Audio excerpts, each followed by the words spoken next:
You're welcome back.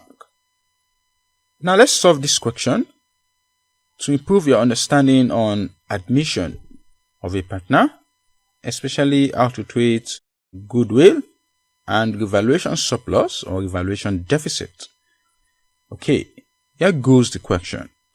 The statement of financial position of A and C at 31st March 2017 is as follows.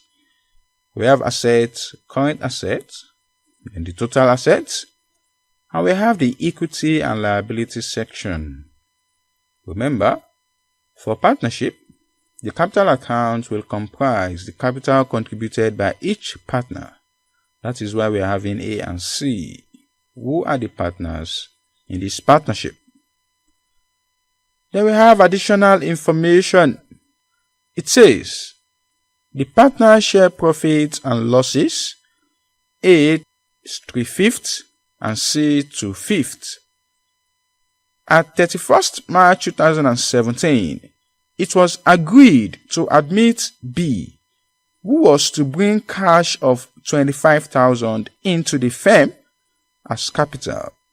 The new profit or loss sharing ratio would be A, 1/2, C, 1/3, B, 1/6.